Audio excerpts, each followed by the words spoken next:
നമസ്കാരം. ഒരു വാർത്ത വായിക്കാം.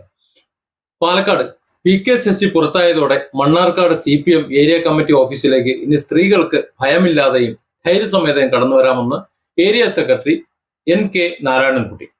മുൻകാലത്തെ മോശം അനുഭവങ്ങൾ കാരണം PK ശശി എന്ന വ്യക്തിയുടെ സാന്നിധ്യം ഉള്ളതുകൊണ്ടും മാന്യമായ കുടുംബത്തിൽ പിറന്ന സ്ത്രീകൾ ഈ ഓഫീസിലേക്ക് വരാൻ ഭയപ്പെട്ടിരുന്ന സാഹചര്യമാണ് ഉണ്ടായിരുന്നത്. ലോക്കൽ കമ്മിറ്റികളിൽ സജീവമായി പ്രവർത്തിച്ചിരുന്ന വനിതകൾ പോലും മണ്ണാർക്കാട്ടെ പാർട്ടി പരിപാടികൾക്ക് പോകാൻ മടിച്ചിരുന്നുവെന്നും എന്നാൽ ഇപ്പോൾ ആ ഭയം ഇല്ലാതായെന്നും അദ്ദേഹം പറഞ്ഞു.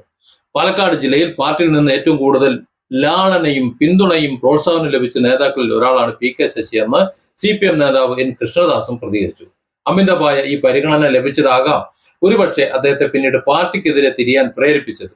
പാർട്ടി സെക്രട്ടറിമാർ മാറിയേക്കാമെങ്കിലും പാർട്ടിയുടെ അടിസ്ഥാന രീതികളും സമ്പ്രദായങ്ങളും മാറില്ലെന്നും വ്യക്തിപരമായ താല്പര്യങ്ങൾക്കനുസരിച്ച് അത് മാറ്റാൻ കഴിയില്ലെന്നും അദ്ദേഹം വ്യക്തമാക്കി.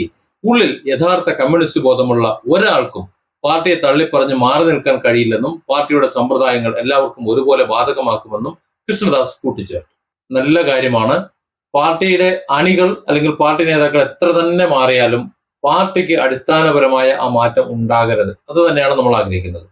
എന്നാൽ ഇപ്പോ CPM എന്ന് പറയുന്ന പാർട്ടി അതാണോ? ഒന്ന് പറയും.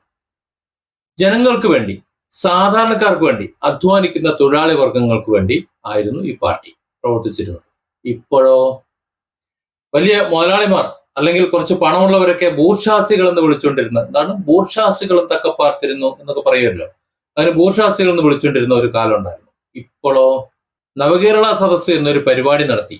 ആ പരിപാടിയിൽ നിങ്ങളുടെ നേതാക്കൾ, ജനപ്രതിനിധികൾ, മന്ത്രിമാർ ആരെ കാണാനാണ് പോയത്?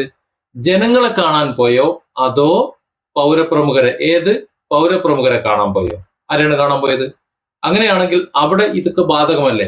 പാർട്ടി മാത്രം ജനങ്ങൾക്ക് നേരെ നിന്നാ മതിയോ? പാർട്ടി നേരിട്ട് ഇവിടെ ഇറങ്ങി വന്ന ഇവിടുത്തെ സാധാരണക്കാരുടെ കണ്ണീരൊപ്പൂലല്ലോ.